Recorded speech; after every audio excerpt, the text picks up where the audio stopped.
this little series we're doing, that what's just a basic rhythm of spiritual growth. And one is a basic rhythm of starting with the sacred no. What are those things we have to put aside? Important starting point.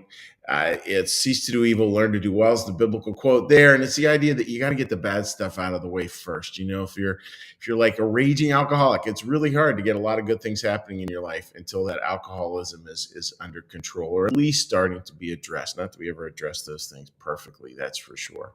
And then comes a sacred yes. So we get the bad stuff out of the way because the good stuff's the default. Once the good stuff starts to appear in our lives, like we get rid of despair, we start to feel some joy. Then comes a sacred yes, which is where do we want to sort of lean into life? I mean, literally, like, lean in. Where are those parts where we're feeling this yes, as T.S. Eliot would say, poem I quote quite often? Yes is a word, and in that word of yes lies skillfully curled all worlds. And yes is where freedom really lies. Yes is where love really lies. There's just so many important spiritual concepts and gifts from God that are tied up in that sacred yes.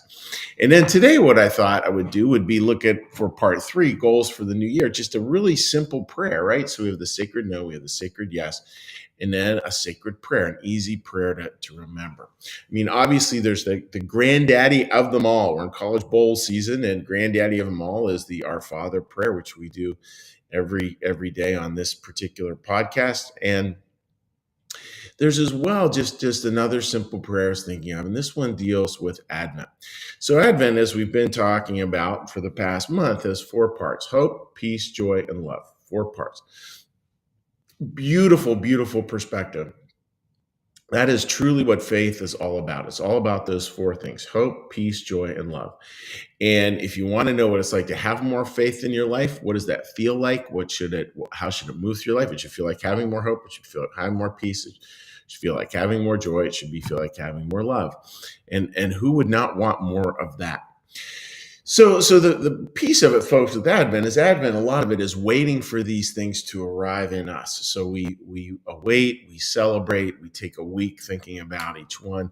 Very powerful. Whoever the Christian forefathers were who thought of that, I think it's absolutely brilliant theology and a real antidote to some of the garbagey theology that's out there that makes life like just full of dire despair, and we're just trying to be on the last boat out of town. That's not a healthy way to see faith at all. And so when we have these 4, hope, peace, joy, and love, what's fascinating about these 4 as well is we can look at it not just as something we receive, but something, and this is where we do it in our own humble way. This is not done out of hubris or done as a weapon or done as I am better than, therefore I can do this. It's just a way to say, okay, so if those are givens, how can I offer more hope into the world? How can I offer more peace into the world? How can I offer more joy into the world? How can I offer more love? And just imagine this prayer. I was thinking we all have those relationships that are strained, that are hard. I imagine most of us do. Maybe there's a few of you watching out there who've got it squared away for now, which is great. And for most of us, there's at least a couple relationships that are strained and hard. And maybe that can be your prayer, with those relationships. Like, think of this person, think of the strain. And instead of reciting all the various wrongs, sort of taking their moral inventory, as they would say in the 12-step program, and complaining about that to yourself and complaining about it to other people.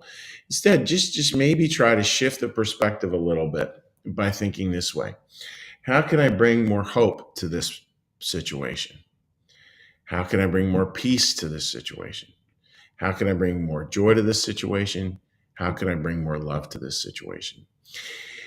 Be careful there with not saying, how can I bring more joy to this person? Because that, again, anything that puts us in the driver's seat tends to backfire over time. I mean, this is more like, where in my heart and soul can I find a softness that's going to bring more hope? Where can I find that softness? Where can I find that tenderness that's going to bring more peace? Where can I find that softness that's going to bring more joy and going to bring more love? How are we going to be a more hopeful, loving, peaceful person, joyful person? Be another way to say that. And that really can be a gift. Now, will it change the other person? Probably not. to be honest, but it will definitely add a level of peace. And it was interesting this morning, reading an article about the challenges with lots of challenges around stuff with this, with what's been going on in the Middle East. And we don't want to make any kind of. I mean, it's not about making political statements around that. That's for sure. As a church, that's not our job. Uh, it is sad to read about with either side, like the collateral damage that happens when two people go to war. There's all kinds of collateral damage, people getting hurt, and that's true in Ukraine. That's true in the Middle East with Israel and the East. All true with all those things, right? And that's a very unfortunate sort of byproduct of it all. And maybe if we can come from this prayer, maybe the sort of the ancillary, the outside casualties will be decreased. Now, I'm not meaning that literally, folks, obviously, and it seems sort of silly to even draw an analogy there. But imagine spiritually that we could really just offer that to life. That how would the world look so different if that was really our commitment? If all of us managed to say that prayer and offer that into the world moving forward. Just a lot to think about there, and a lot to wonder about. So maybe, folks, as we move on into the new year, we can look for that as a goal. We can look for the goal again of a sacred no. What do we need to let go of?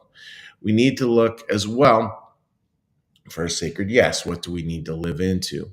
And finally, we need to take a look at this, at a new prayer that starts to bring new life and just a new gentleness to our world that so badly needs it. And always remember, that starts with us. It starts with us individually, and it moves out there into the world, hopefully into our communities. So that is the thought for today, folks. I hope that makes a lot of sense. And may you have a week of just thinking, how do I bring more hope, more peace, more joy, more love? Very, very humble way. How can I bring more of that to the world? How can I share that with other people in a way that leaves us all with our hearts a little more tender, a little more open to God? So there you go, friends. Hope that makes sense. And what we're going to do now is we're going to do a little meditation, a little prayer, a little blessing. So with that, friends, let's get a little breath.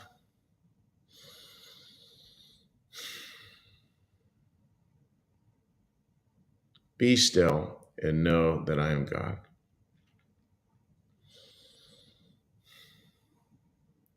Be still and know that I am.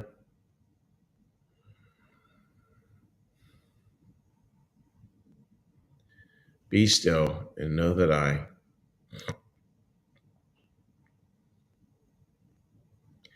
Be still and know that.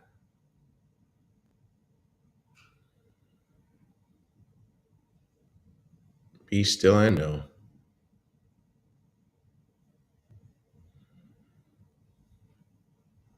Be still and.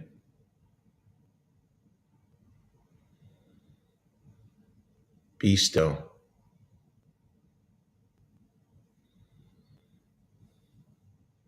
Be.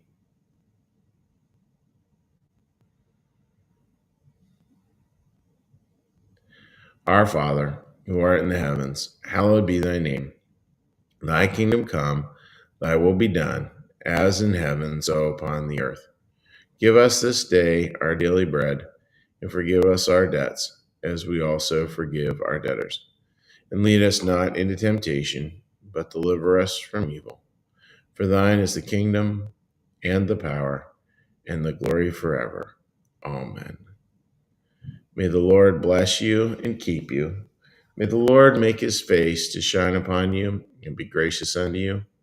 May the Lord lift up his countenance upon you, bring you peace, bring you home. Amen. All right, dear friends, let's give a little cheery hello to folks. All right. I know, again, I hope everyone's having a wonderful time this vacation season. And I'm kind of looking forward to getting back in the saddle again with some fun stuff we have going on at work that will be really good. All right. Okay, a couple of comments over here. All right, Marcus, good morning to you. And Carolyn, bless you and your family. Thank you. Same to you and yours as well. All right, dear friends, take care. God bless. We'll see you tomorrow. See you on Tuesday. Take care. Bye-bye.